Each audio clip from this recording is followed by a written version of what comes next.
Hi, ഞാൻ അവിനാഷ്. നമ്മളിന്ന് സംസാരിക്കാൻ പോകുന്ന ഡം വെയ്റ്റർ ഉള്ളൊരു കൃതിയെക്കുറിച്ചാണ്. അത് എഴുതിയിരിക്കുന്ന ഹെറോൾഡ് പിന്ററാണ്. അദ്ദേഹത്തിനെക്കുറിച്ച് നമുക്ക് ആദ്യം ഒന്ന് കുറച്ച് സംസാരിച്ചതിന് ശേഷം നമുക്ക് നമ്മുടെ കഥയിലേക്ക് കടക്കാം. അപ്പോൾ ഹെറോൾഡ് പിന്റർ എന്ന് പറയുന്നൊരു വ്യക്തി, അദ്ദേഹത്തിൻ്റെ എഴുത്ത് ശൈലി അല്ലെങ്കിൽ എഴുതുന്ന ശൈലി ഭയങ്കര രസമുള്ളൊരു ശൈലിയായിരുന്നു. അദ്ദേഹം കൃത്യമായ സ്ഥലത്ത് എന്ത് ചെയ്യും, ഒരു ഡ്രമാറ്റിക് പോസ് കൊടുക്കും. അതായത് നമ്മൾ ഡയലോഗിൻ്റെ ഇടയിൽ പെട്ടെന്ന് നിർത്തിയിട്ട് നമുക്കൊരു ആൻറ്റിസിപ്പേഷനൊക്കെ ഉണ്ടാക്കുന്ന രീതിയിലാണ് അദ്ദേഹം കഥ മുന്നോട്ട് കൊണ്ടുപോവുക. അദ്ദേഹം പറഞ്ഞിരുന്ന കഥ 20-ാം നൂറ്റാണ്ടിൻ്റെ പകുതി ഭാഗത്തിന് ശേഷം, അതായത് സെക്കൻഡ് ഹാഫ് ഓഫ് 20th സെഞ്ച്വറിക്ക് ശേഷമുള്ള നമ്മുടെയൊക്കെ ടെൻഷൻ നിറഞ്ഞതും ആൻസൈറ്റി നിറഞ്ഞതും ആ ജീവിതത്തെക്കുറിച്ചാണ് അദ്ദേഹം എഴുതിയിരുന്നത്. പിന്നെ അദ്ദേഹം എന്താ പറയുക, അദ്ദേഹത്തിന് എഴുതുന്ന രീതി എന്ന് പറഞ്ഞാൽ നമുക്ക് വായിക്കുന്നവർക്ക് ഒരു അൺഈസിനെസ് അല്ലെങ്കിൽ ഒരു ടൈറ്റ് സ്പേസിലിരിക്കുന്ന ഒരു ഫീൽ ഉണ്ടാക്കുന്ന രീതിയിലാണ് അദ്ദേഹം എഴുതുക. അതുകൊണ്ട് തന്നെ അദ്ദേഹത്തിനെ വൺസ് ഡിസ്ക്രൈബ് ചെയ്തിരുന്ന ഇങ്ങനെയാണ്, അദ്ദേഹത്തിൻ്റെ വർക്കിനെ ഇങ്ങനെ ഡിസ്ക്രൈബ് ചെയ്തിരുന്നത്: a work as being about the weasel and the cocktail cabinet എന്ന രീതിയിലാണ് അദ്ദേഹത്തിൻ്റെ വർക്കിനൊക്കെ ഡിസ്ക്രൈബ് ചെയ്തിരുന്നത്. അദ്ദേഹത്തിൻ്റെ സ്റ്റേജ് ഡയറക്ഷനും ലൈൻ ഡെലിവറി ഒരു പ്രത്യേക ടൈപ്പ് തന്നെയായിരുന്നു. അദ്ദേഹം ഈ ഡ്രമാറ്റിക് പോസും അല്ലെങ്കിൽ സൈലൻസ് ഒക്കെ ഇടയിൽ കൊണ്ടുവരുന്നത് ഈ ടെൻഷൻ കൂട്ടാനാണ്, അല്ലെങ്കിൽ നമുക്കൊരു സസ്പെൻസ് കൊണ്ടുവരാൻ വേണ്ടിയിട്ടാണ്. എങ്ങനെയാണോ ഈ സീരിയലിലൊക്കെ ഒരു ഇമ്പോർട്ടൻറ്റ് ഡയലോഗ് വരുന്ന ഭാഗം വരുമ്പോൾ അവിടെ കൃത്യമായി നിർത്തിയിട്ട് ടൂൺ കൊടുക്കുമല്ലോ, അല്ലെങ്കിൽ കൃത്യമായി ഒരു സീരിയസ് ആയൊരു ഭാഗം വരുമ്പോൾ അവിടെ കൊണ്ടുപോയി നിർത്തും, എന്നിട്ട് ബാക്കി എപ്പിസോഡ് നാളെ എന്ന രീതിയിൽ നിർത്തില്ലേ, അതേ രീതിയിൽ സസ്പെൻസ് കൊടുത്ത് എഴുതുന്ന ഒരു വ്യക്തിയായിരുന്നു ഹെറോൾഡ് പിന്റർ. ഈ ഡം വെയ്റ്റർ എന്ന് പറയുന്ന ഈ പേര് റെഫർ ചെയ്യുന്നത് ഒരു ഹാച്ചിനെ കുറിച്ചാണ്. ഹാച്ച് എന്ന് പറഞ്ഞാൽ നമുക്കൊരു വാതിൽ എന്ന് പറയാം. അപ്പോൾ ഹാച്ച് പറയുമ്പോൾ ചെറിയൊരു വാതിലിനെയാണ് നമ്മൾ ഹാച്ച് എന്ന് പറയുക. ഈ കപ്പലിലൊക്കെ ഹാച്ച് ഉണ്ടാവും, സബ്മറൈനിൽ ഹാച്ച് ഉണ്ടാവും. അങ്ങനത്തെ ചെറിയൊരു ഹാച്ചിലൂടെയാണ് ഇവർക്ക് ഫുഡ് കൊടുക്കുക. ആ ഹാച്ചിലൂടെയാണ് ഇവർ കമ്മ്യൂണിക്കേറ്റ് ചെയ്യുക പുറത്തേക്കും. അപ്പോൾ ആ ഹാച്ചിനെയാണ് നമ്മൾ ഡം വെയ്റ്റർ എന്നുള്ള രീതിയിൽ ഇവിടെ പറയുന്നത്. ഈ ഹാച്ചിലൂടെയാണ് ഇവർക്ക് ഓർഡേഴ്സും കൊടുക്കുക കേട്ടോ. ഇവർ ശരിക്കും പറഞ്ഞു കഴിഞ്ഞാൽ ഈ ഗസ് ആണെങ്കിലും ബെൻ ആണെങ്കിലും ഗൺമാൻ ആണ്. അപ്പോൾ ഒരു വിൽസൺ എന്ന് പറയുന്ന ഒരു വ്യക്തിയുടെ ഗൺമാൻ ആണ് ആര്, ഈ രണ്ടാൾക്കാർ. അപ്പോൾ അവർക്ക് ഫുഡ് കൊടുക്കാനും അവർക്ക് ഓർഡേഴ്സ് കൊടുക്കാനൊക്കെ ഉള്ളൊരു ചെറിയൊരു ഹാച്ച് ഉണ്ടായിരുന്നു. അപ്പോൾ ആ ഹാച്ചിനെയാണ് നമ്മൾ എന്ത് പറയുന്നത്, ഡം വെയ്റ്റർ. നമുക്ക് ഈ ഡം വെയ്റ്ററിന് വേറെ രീതിയിലും കൂടി വേണമെങ്കിൽ ആലോചിക്കാം കേട്ടോ. അത് നമുക്ക് ഗസ്സിനെ കുറിച്ചും അങ്ങനെ ആലോചിക്കാം. അപ്പോൾ ഗസ് നമ്മൾ കഥയുടെ അവസാനം ആകുമ്പോഴേക്കും നമുക്ക് മനസ്സിലാവും ഗസ്സിനെയാണ് എന്താവുക, അദ്ദേഹം വിചാരിക്കാത്ത രീതിയിൽ അദ്ദേഹം ഒരു വിക്ടിമായിട്ട് മാറും. അപ്പോൾ നമുക്ക് ഡം വെയ്റ്റർ എന്നുള്ള രീതിയിൽ അദ്ദേഹത്തിനെ പറയാന്ന് വെച്ചാൽ ആ പേര് തന്നെ ഉണ്ട്, മണ്ടനായ അല്ലെങ്കിൽ വിഡ്ഢിയായ ഒരു കാത്തിരിപ്പുകാരൻ. ഗസ്സിന് അറിയില്ല ലാസ്റ്റ് അയാളാവും വിക്ടിം എന്തിന്.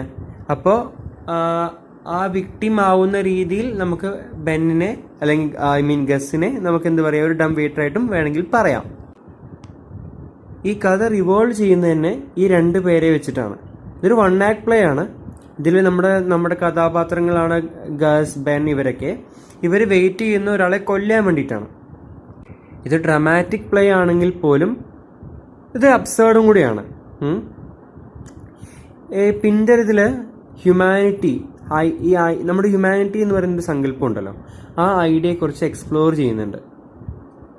ഹ്യൂമാനിറ്റി ഈ കാലഘട്ടത്തിൽ അല്ലെങ്കിൽ വേൾഡ് വാറിന് ശേഷം അല്ലെങ്കിൽ പ്രസന്റ് വേൾഡിൽ ഹ്യൂമാനിറ്റി പറഞ്ഞ വാക്കിന് ആ ഹ്യൂമെയിൻ ടച്ച് ഇല്ല. മനുഷ്യത്വം എന്ന് പറയുന്നതാണല്ലോ ഹ്യൂമാനിറ്റി. ആ മനുഷ്യത്വരഹിതമായ നമ്മുടെ സൊസൈറ്റിയെക്കുറിച്ച് എടുത്തു കാണിക്കുന്ന ഒരു കഥയും കൂടിയാണത്. അപ്പോൾ ഈ കാലഘട്ടത്തിൽ എങ്ങനെയാണ് ഇത് നമ്മളെ ബാധിക്കുന്നതെന്നും കൂടി ഇതിലൂടെ പറയുന്നുണ്ട്. പിന്നെ നമുക്ക് കഥയിലേക്ക് കടക്കാം.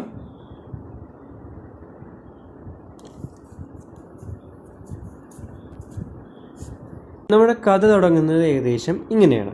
2 പേർ, ബെൻ ആൻഡ് ഗസ്, നമ്മൾ നേരത്തെ പറഞ്ഞ 2 കഥാപാത്രങ്ങൾ, ഒരു ബേസ്മെന്റ് പറയുമ്പോൾ ഒരു ബിൽഡിങ്ങിന് താഴത്തെ നിലയായിരിക്കാം. അവിടെ ഇരുന്ന് വെയിറ്റ് ചെയ്യണം. അവർക്ക് ഓർഡർ കൊടുക്കുന്ന ഒരാളുണ്ട്, നമുക്ക് വിൻസൻ എന്ന് അദ്ദേഹത്തിന് വേണമെങ്കിൽ വിളിക്കാം. അദ്ദേഹമാണ് ഇവർക്ക് ഓർഡർ കൊടുക്കുന്നത്. അപ്പോൾ അവർ ഒരു ഓർഡർ കിട്ടാൻ വേണ്ടി അവിടെ വെയിറ്റ് ചെയ്യാണ് കഥ തുടങ്ങുന്ന സമയത്ത്.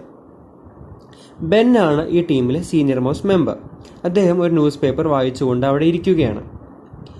പിന്നെ ഗസ് അപ്പോൾ സ്വാഭാവികമായിട്ട് ജൂനിയർ മെമ്പറാണ്. അദ്ദേഹത്തിന് ഷൂ കെട്ടിക്കൊണ്ടിരിക്കുന്ന സമയമായിരുന്നു. ഗസ് ബെന്നിനോട് കുറേ ചോദ്യങ്ങൾ ചോദിക്കുന്നുണ്ടായിരുന്നു. അവർ ജോലിക്ക് പോകുന്നതിൻ്റെ സമയമാണ്, ചായ ഉണ്ടാക്കുന്നുണ്ട്. ആ സമയത്താണ് ഗസ് കുറേ ചോദ്യങ്ങൾ ബെന്നിനോട് ചോദിക്കുന്നത്.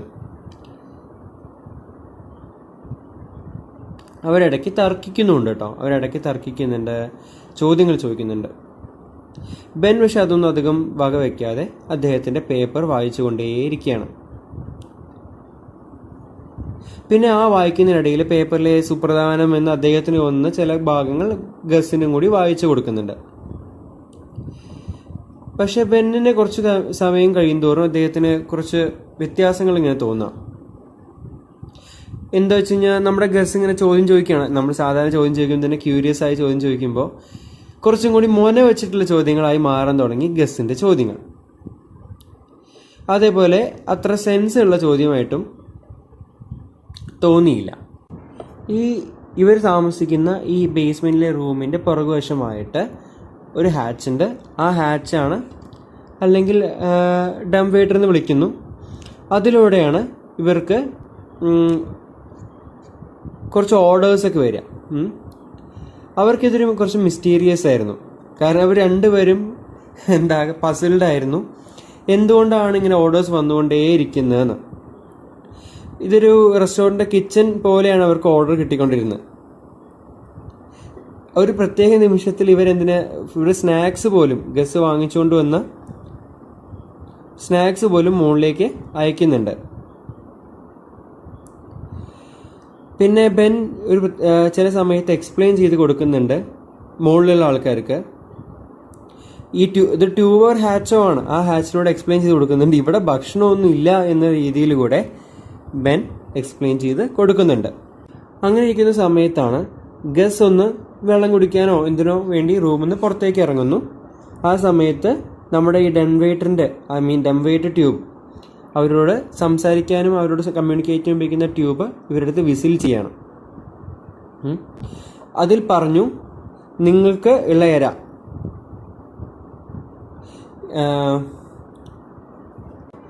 നിങ്ങൾക്കുള്ള ഇര എത്തിയിട്ടുണ്ട്. നിങ്ങളുടെ and is on his way to the room. അദ്ദേഹം നിങ്ങളുടെ റൂമിലേക്ക് വരുന്ന വഴിയാണ്. ബെൻ ആ സമയത്ത് ഗസിനെ വിളിക്കുന്നുണ്ട്. ആ സമയത്ത് ഗസ് റൂമിലില്ല, പുറത്താണ്. ഈ ടാർഗറ്റ് എൻട്രി ചെയ്യേണ്ട ഡോറിലൂടെയാണ് നമ്മുടെ ഗസ് പെട്ടെന്ന് കയറി വരുന്നത്. ഡോർ പള്ളി തുറന്നിട്ടാണ് കയറി വരുന്നത്.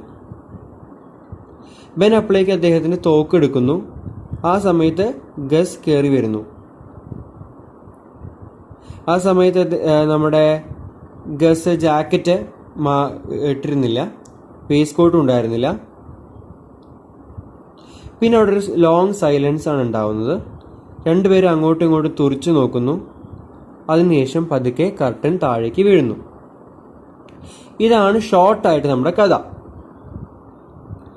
ഇദ്ദേഹത്തിൻ്റെ ഈ പിൻഡറിൻ്റെ കൃതികളിലൊക്കെ സാമുവൽ ബെക്കറ്റിൻ്റെ കുറച്ച് ഇൻഫ്ലുവൻസ് നമുക്ക് കാണാൻ കഴിയും. കാരണം സാമുവൽ ബെക്കറ്റിൻ്റെ കൃതിയായ നമ്മുടെ വെയിറ്റിംഗ് ഫോർ ഗോദോ, അതിലുള്ള ചില സെക്ഷൻസൊക്കെ നമുക്കിവിടെ നല്ല റിസംബ്ലൻസ് തോന്നും. ഗോദോയിലുള്ള പോലെ തന്നെ ഇവിടെ രണ്ട് ക്യാരക്ടേഴ്സ് ഉണ്ട്. One dominant, other submissive. ഏകദേശം ചില ഭാഗങ്ങൾ നമുക്ക് ഒഫീഷ്യലി സെയിം ആയി തോന്നും. ഫോർ എക്സാമ്പിൾ ഗസ് ഷൂ കെട്ടുന്ന ഭാഗം, അദ്ദേഹത്തിന് ഷൂ കെട്ടാൻ ബുദ്ധിമുട്ടുണ്ടായിരുന്നു. ഇതേ സംഭവം ബെക്കറ്റിൻ്റെ പ്ലേയിൽ ബൂട്ട് കെട്ടുമ്പോഴുള്ള പ്രോബ്ലമായിട്ടും നമുക്ക് സിമിലാരിറ്റി കാണാം. രണ്ട് കൃതികളിലും ക്യാരക്ടേഴ്സ് ഒരു പ്രത്യേക സ്ഥലത്ത് സ്റ്റാൻഡേർഡ് ആണ്. അവർക്ക് എന്താണ് പർപ്പസ് എന്നുള്ളത് ക്ലിയർ അല്ല. അവരുടെ പർപ്പസ് എന്താണെന്ന് ക്ലിയർ അല്ല എന്ന് ഉദ്ദേശിക്കുന്നത് അറ്റ്ലീസ്റ്റ് ഫ്രം ദ ഓഡിയൻസ് വ്യൂവിൽ നമുക്കിത് ക്ലിയർ അല്ല.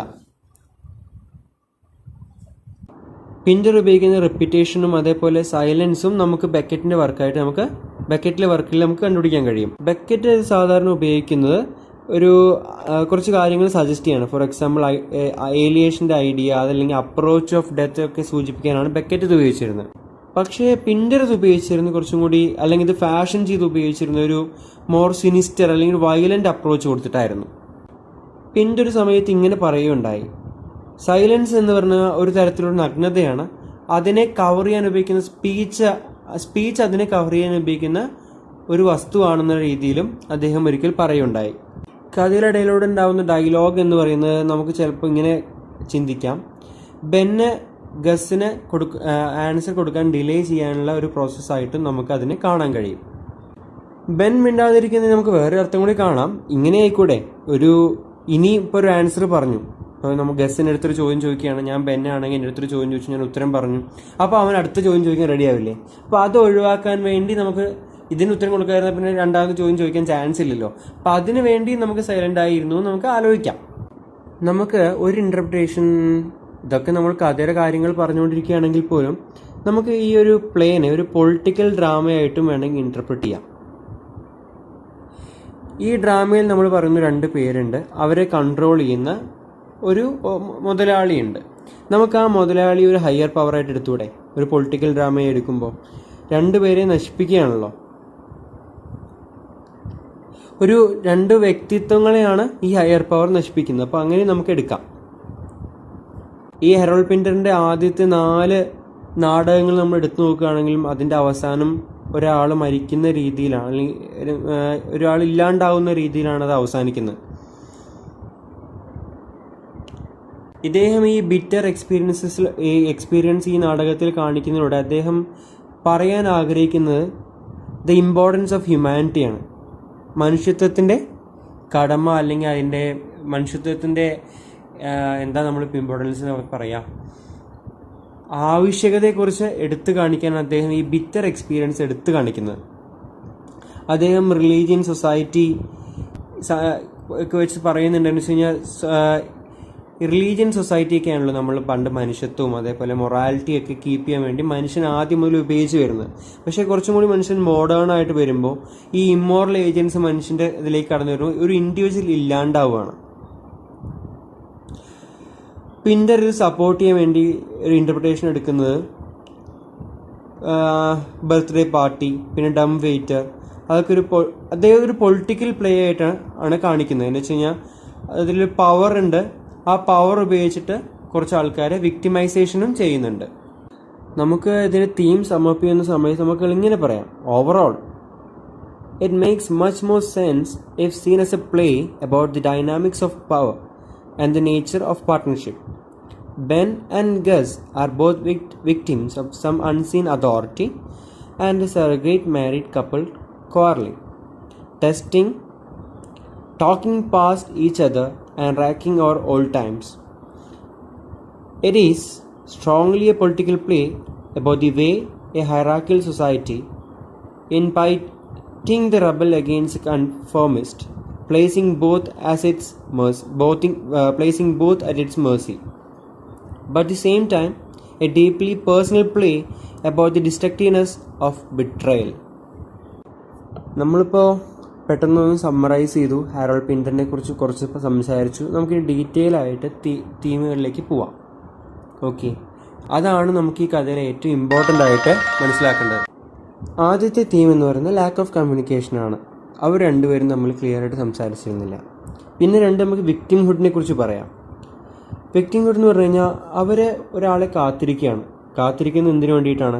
കൊല്ലാൻ വേണ്ടിയിട്ടാണ്. അവരെ ഇയാൾക്ക് വ്യക്തിപരമായിട്ട് മുന്നേ അറിയില്ല, അവർ തമ്മിൽ വ്യക്തിപരമായ വൈരോഗ്യമില്ല.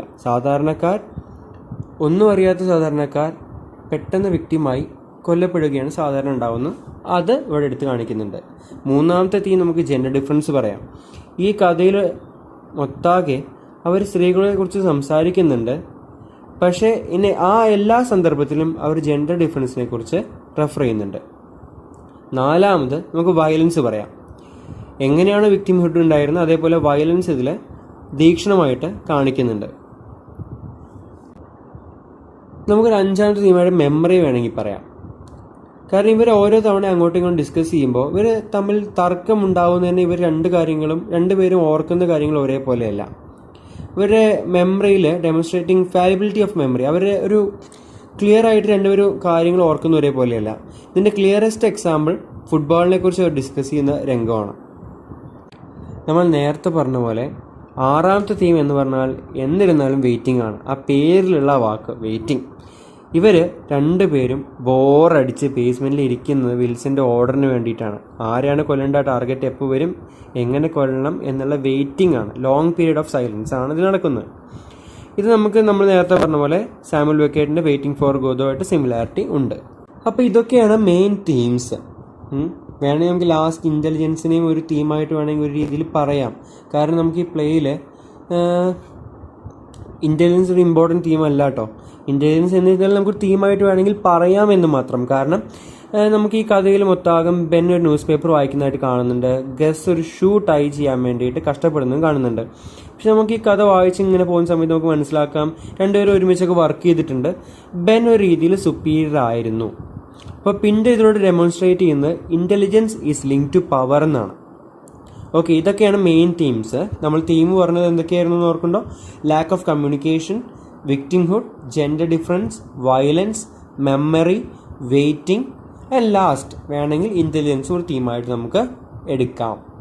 പിന്നെ ഓവറോൾ എന്തിനെ ഇത് റിവോൾവ് ചെയ്യുന്ന വെച്ചാൽ പൊളിറ്റിക്കൽ ഡ്രാമയായിട്ടും നമുക്ക് ഇത് റിവോൾവ് ചെയ്തെടുക്കാം. അടുത്ത് നമുക്ക് ഡംവേറ്റിലെ സിമ്പിളും അലർജിയും മോട്ടീവ്സ് ഒക്കെ ഒന്ന് നമുക്ക് പരിചയപ്പെടാം. ആദ്യത്തെ സിമ്പിൾ എടുത്തു പറയേണ്ടത് ഗണ്ണാണ്. തോക്ക് എന്ന് പറയുന്നൊരു വസ്തു വെറുതെ ഇരുന്നാലും എവിടെയെങ്കിലും തൂക്കിയിട്ടാലും ഒരാളുടെ കയ്യിലുണ്ടെങ്കിലും നമുക്ക് ടെൻഷൻ ഉണ്ടാക്കുന്നൊരു വസ്തുവാണ്. ഈ പ്ലേയിലും അത് തന്നെയാണ്. ഒരു വയലൻസ് എപ്പോൾ വേണമെങ്കിലും സംഭവിക്കാം. അതൊരു സിംബോളിക്സം എങ്ങനെയാണെന്ന് ചോദിച്ചു കഴിഞ്ഞാൽ സൊസൈറ്റിയിൽ എപ്പോൾ വേണമെങ്കിലും ഒരു വയലൻസ് പെട്ടെന്ന് പൊട്ടിപ്പുറപ്പെടാം. ആക്സിഡൻ്റലി ആവാം, അല്ലെങ്കിൽ പർപ്പസ്ഫുള്ളി ആവാം. അതിലൂടെ തന്നെ ഒരു സസ്പെൻസും ടെൻഷനും ഈ കഥയിൽ ഒട്ടാകെ ഉണ്ടാക്കുന്ന ഒരു വസ്തുവാണ് ഗൺ. അടുത്ത ഒരു സിമ്പിളാണ് മാച്ചസ്. ഈ മാച്ച് എന്ന് പറയുന്ന ഈ കഥയിൽ സിംബിളൈസസ് പവർലെസ്നെസ് ആൻഡ് അബ്സർഡിറ്റി. ഈ കഥയിൽ ഇതൊരു ഡംവേറ്റിൽ നമുക്കൊരു കാര്യം പറയാം, it will be work of theatre of absurd എന്നുള്ളത് നമുക്ക് ഒരു രീതിയിൽ പറയാം. അടുത്ത ന്യൂസ് പേപ്പറാണ്. ഈ കഥയിൽ ഒട്ടാകെ നമ്മൾ നേരത്തെ പറഞ്ഞ ബെൻ വായിച്ചുകൊണ്ടേയിരിക്കുകയാണ് ന്യൂസ് പേപ്പർ. അതുകൊണ്ട് തന്നെ ന്യൂസ് പേപ്പറിൻ്റെ പല റീസണിലും നമുക്ക് ഇമ്പോർട്ടൻ്റ് എന്ന് പറയാം. ഈ ന്യൂസ് പേപ്പർ വായിക്കുന്ന ആളായതുകൊണ്ട് തന്നെ നമുക്ക് ബെൻ്റെ ക്യാരക്ടർ സ്കെച്ചിൽ അദ്ദേഹം നമുക്കൊരു ഇൻപുട്ട് തരാണ്. അദ്ദേഹം എഡ്യൂക്കേറ്റഡ് ആവാം, അത്യാവശ്യം ഇൻ്റലിജൻസ് ഉണ്ട്, അതേപോലെ ഗസിനെ വെച്ച് കമ്പയർ ചെയ്യുമ്പോൾ കുറച്ചും കൂടി ഇൻ്റലിജൻ്റ്ലി സുപ്പീരിയർ ആണെന്ന് അദ്ദേഹം വായിക്കുന്ന രീതിയിൽ നമുക്ക് ഇൻപുട്ട് തരുന്നുണ്ട്. അടുത്ത് ചായ അഥവാ നമ്മുടെ ടീ ഒരു സിമ്പിൾ ആവുന്നത് എങ്ങനെയാണെന്ന് ചോദിച്ചു കഴിഞ്ഞാൽ, ചായ വൺസ് ഒരു ഒഫീഷ്യലി ഹയർ ക്ലാസ്സിൻ്റെ ഡ്രിങ്ക് ആയിരുന്നു. ഒരു ലേറ്റ് 19th സെഞ്ച്വറി ആ കാലഘട്ടത്തിൽ ഒരു പോപ്പുലർ ഡ്രിങ്കായി ഒരുവിധം എല്ലാ ക്ലാസ്സസിലും യുണൈറ്റഡ് കിങ്ഡത്തിലെ ഒരുവിധം എല്ലാ ക്ലാസ്സുകളും ഉപയോഗിക്കുന്ന ഒരു പോപ്പുലർ ഡ്രിങ്കായിട്ട് ചായ മാറി. അപ്പോൾ അങ്ങനെ ഇരിക്കുന്ന സമയത്ത് ഒരു ബേസിക് നെസസിറ്റി സൂചിപ്പിക്കുന്ന ഒരു സംഭവമായല്ലോ ചായ. അപ്പോൾ ഈ കഥയിൽ ഇവർക്ക് ആദ്യത്തെ മാജിക്കിൻ്റെ കാര്യമൊക്കെ പറയുന്നുണ്ട്. അപ്പോൾ ഇതിലൂടെ അവർ കാണിക്കാൻ ശ്രമിക്കുന്നത് this is a lack of basic necessity to make a widespread and culturally significant drink. അപ്പോൾ അത് ഇംപ്ലൈ ചെയ്യുന്നത് എന്താണ്? It implies to the audiences that, especially British audience ആണ്, that the characters are either middle class or lower class. ഇനി നമുക്ക് കുറച്ച് extra അറിഞ്ഞിരിക്കാൻ വേണ്ടി വെറുതെ പറയുന്നതാണ്. ഇതിൽ കുറച്ച് ഐറണിയുടെ ഭാഗങ്ങളുണ്ട്. ആ ഐറണി ഭാഗങ്ങൾ ഞാൻ പറഞ്ഞു വെക്കാം, അത് ഉപകാരപ്പെടുകയാണെങ്കിൽ നിങ്ങൾക്ക് നോട്ട് ചെയ്യാം കേട്ടോ. ഗസ് ആസ് ദി ടാർഗറ്റ്, അതൊരു സിറ്റുവേഷണൽ ഐറണിയാണ്. ഗസ് സ്വയം ടാർഗറ്റായി മാറുന്നു. രണ്ടാമത് put on the kettle, dramatic irony and verbal ഐറണിയാണ്. മൂന്നാമത് the apparent endlessness of waiting, അതൊരു ഡ്രമാറ്റിക് ഐറണിയാണ്. നാലാമത് tea for the people above, അതും ഡ്രമാറ്റിക് ഐറണിയാണ്. നമുക്കിനി ഒന്ന് റൗണ്ട് ഓഫ് ചെയ്യാം. ഈ കഥയിൽ ഹെറാൾഡ് പിന്റർ പറയുന്നത് ഒരു പ്രത്യേക സിറ്റുവേഷനെ കുറിച്ചാണ്. അദ്ദേഹം നമുക്ക് പറഞ്ഞിടത്തോളം നമുക്ക് മനസ്സിലാക്കാൻ പറ്റുന്നത് ഒരു ഇൻറ്റൻസിറ്റി കാണിച്ചിട്ട് അല്ലെങ്കിൽ ഒരു ടൈറ്റ് സിറ്റുവേഷൻ, നമുക്കൊരു സ്ട്രെസ്ഫുൾ സിറ്റുവേഷൻ പെട്ടെന്ന് കൊണ്ട് നിർത്തിയിട്ടും അതേപോലെ കഥയിലൊരു സ്പെഷ്യൽ എഫക്ട്സ് കൊടുത്തിട്ട് വായനക്കാരിൽ പ്രത്യേക അവസ്ഥ ഉണ്ടാക്കാൻ ശ്രമിക്കുകയാണ്. അദ്ദേഹം ഇതിൽ 2 ക്യാരക്ടേഴ്സിനെ ഉപയോഗിക്കുന്നു. വിൽസൺ പറയുന്ന ആൾ ഇതിൽ വരുന്നേ ഇല്ല. ഓക്കെ, പക്ഷേ അങ്ങനെ ഒരു ഹയർ അതോറിറ്റി ഉണ്ടെന്ന് കാണിക്കുന്നുണ്ട്. അതിലൂടെ അദ്ദേഹം ഉദ്ദേശിക്കുന്നത് സൊസൈറ്റിയെക്കുറിച്ച് തന്നെയാണ്. സൊസൈറ്റിയിൽ പല കാര്യങ്ങളും കൺട്രോൾ ചെയ്യുന്ന ഹയർ ആയിട്ടുള്ള ഒഫീഷ്യൽസ് ആയിരിക്കും, പക്ഷേ എഫക്റ്റ് ഉണ്ടാകുന്നത് താഴെത്തട്ടിലായിരിക്കും. ഫോർ എക്സാമ്പിൾ നമുക്ക് ഏറ്റവും എളുപ്പത്തിൽ പറയാം, പൊളിറ്റിക്കൽ പാർട്ടീസിൽ തീരുമാനം എടുത്തിട്ട് ചിലപ്പോൾ ഒരാളെ കൊല്ലുന്നുണ്ടാവും. പിൻ്റെ കണ്ടീഷനിൽ പറയാം, രാഷ്ട്രീയ കൊലപാതകങ്ങൾ അതെങ്ങനെയാണ് നടക്കുന്നത്? ഒരു എക്സാമ്പിളായിട്ട് പറയുകയാണെങ്കിൽ, ഇത് പരീക്ഷയിൽ എഴുതി വെക്കരുത്. മുകളിലെ തട്ടിലുള്ള ആൾക്കാർ തീരുമാനിക്കുന്നു, താഴെ തട്ടിലുള്ള ആൾക്കാർ നടപ്പാക്കുന്നു. ഇവർക്ക് അവരോട് വ്യക്തിപരമായിട്ടൊരു പ്രശ്നം ഉണ്ടാവില്ല. പക്ഷെ വിക്ടിമായിട്ട് മാറുന്നത് ഒരു സെറ്റ് ഓഫ് ആൾക്കാർ. ഇത് നടപ്പാക്കിയ ആൾക്കാർക്ക് അവരുടെ ജീവിതം ഇല്ലാണ്ടാവുകയാണ്, അവരൊരു ഇൻഡിവിജ്വൽ ഇല്ലാണ്ടാവുകയാണ്. അപ്പോൾ ആ ഒരു ഇൻഡിവിജ്വൽ ഇല്ലാണ്ടാവുന്ന രീതിയൊക്കെയാണ് അദ്ദേഹം ഇതിലൂടെ എടുത്ത് കാണിക്കുന്നത്. ഇപ്പോൾ ഇൻ ഷോർട്ട് ഇതൊരു ഡ്രമാറ്റിക് പ്ലേ ആണ്. ഹ്യൂമാനിറ്റി, മനുഷ്യത്വം എന്നുള്ളതാണ് നമുക്ക് ആദ്യം എടുത്തു പറയേണ്ട ഏറ്റവും വലിയ തീം. അപ്പം അദ്ദേഹം പറയുന്നത് കാലഘട്ടം നീങ്ങുന്നതോടെ മനുഷ്യത്വം ഇല്ലാണ്ടാവുന്നു. മനുഷ്യത്വത്തെ നമ്മൾ ഓർമ്മിപ്പിക്കുന്ന പല കാര്യങ്ങൾ പണ്ട് മുതലുണ്ടായിരുന്നു. ആ കാര്യങ്ങൾ നമ്മൾ ഇനിയും ഓർക്കണം എന്നുള്ള രീതിയിലാണ് ഈ കഥ മുന്നോട്ട് കൊണ്ടുപോകുന്നത്.